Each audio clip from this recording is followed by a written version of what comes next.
just finished my first honor mode run, and I want to talk about it while I go ahead and schmack some goblins. So basically, we'll start with what I loved about honor mode, which obviously it's the hardest setting. It's got the highest stakes since you can't really save scum. And it just really brings you to another level in terms of planning and strategizing. For example, this Doom Hammer that Lae'zel is equipped with can inflict bone chilled on your enemies, which is pretty cool. There are more powerful weapons you run across at different times, but I tended to keep it in my inventory right up until the end of the game because there were certain fights where that was just the weapon. That was the weapon of choice for what was going on. Also, your party composition, your multi-classing, all of that, it's going to lead you to think of all of that at just a much higher level than you would if you're just doing regular gameplay. So that can really build up how you play. Now, the less positive aspect of it, I would say, is that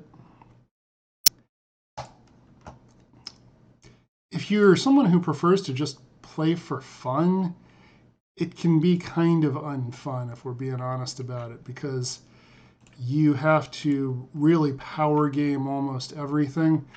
And honestly, as much as the boss fights, what tended to get me was the more minor fights, the stuff like this, where you're fewer bad rolls than you think away from things going completely south, although it doesn't look like it's going to happen here.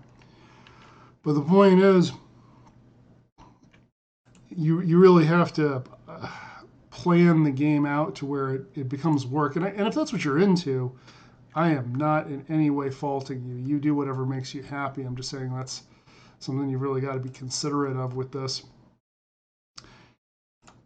With all that being said, I did enjoy the aspect of the game where the bosses had some really interesting and different abilities, where you were having to compensate for things they could do.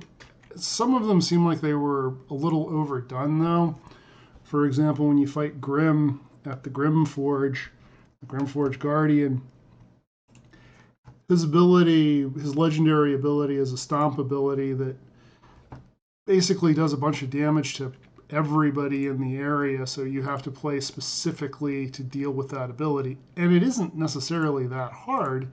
You just have to, the way I always do it is I drop a silence spell on the spot that he spawns out before combat begins, and that nullifies his ability.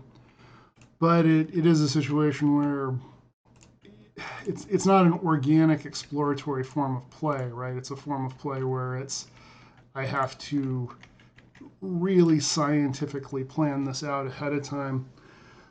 Something I did notice about it is that as you got to higher levels, it actually became easier because, for example, this party is level 4, which means that if somebody misses an attack, let's say,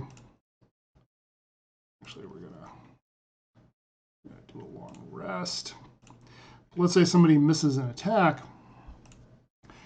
that's pretty much it. That's their whole turn gone. Whereas once you get past level 5, you have the ability to do more than one thing in a turn, and that's a real game changer. It's also a big deal to have an amount of durability, because, for example, Gale over here, who's sitting in the corner doing nothing while the rest of us are fighting our way through a bunch of goblins, the reason why he's not with the party is because while he is powerful, even at this level, the simple fact is he's super squishy, and it just doesn't take that much damage to put him down. So there's a counterintuitive element to honor mode in the sense that at higher levels, it becomes so much easier to deal with. Also worth noting at higher levels is that there is a way to win, quote unquote, win the game without actually defeating the Absolute in combat.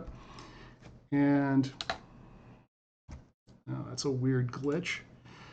There is a way to do it, which is that once you get to the brainstem, then you can have Gale detonate the orb in his chest. To have him do it right then requires a pretty high charisma check.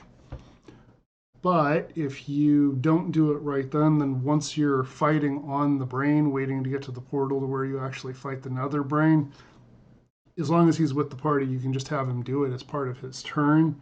And he actually has a neat little ending monologue and such. And that was what I did because I was getting really bogged down in that fight. I did that fight as a Lae'zel Origin run, which is also what this one is. And this one I'm doing in Tactician mode because, well, to put it mildly, I would like for Lae'zel to get a happy ending. I would like to see her end of the story where she becomes a hero of the Sword Coast that doesn't involve being detonated along with the Netherbrain and her party. Now, as far as the ugly of your honor mode run, okay, Bolo, what did you want? As far as the ugly, it's kind of what we're dealing with here. Is you're looking at all these little glitches, and most of the glitches in this game are fairly manageable, right? They're not that big of a deal. Okay, you know your companions aren't going to reliably follow you when you jump across chasms. You just need to be paying attention, or something like this where this dialogue option keeps repeating and doesn't seem to be going anywhere for whatever reason. However, that being said, when you are in a situation where it's honor mode and something going wrong in a fight can end an honor mode run, then that makes it a lot more frustrating. And my daughter put it really well.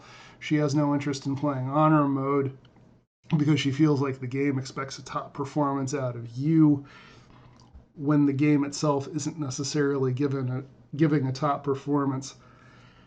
With all of this being said, if you're into power gaming, if you're into that kind of try hard, going all in with your gameplay style, then honor mode is a lot of fun. My main recommendation, though, would be make sure that whatever character you're playing not only is powerful, but specifically is strong in charisma. That was what made the Lae'zel playthrough so difficult, is that you wind up burning all your inspiration on charisma checks. So, and I didn't want to completely respec the character to be charismatic. I just wanted to play her as she was because I am kind of a story nerd, and though that and honor mode don't necessarily mingle very well together. But as I say, it's got a lot going for it. It's a lot of fun, and even ending it a little bit early the way I did, getting that achievement of beating the game in honor mode feels pretty good. I'd like to thank you for watching if you made it this far and helping me get through this god-awful scene with Volo. Like and follow for more.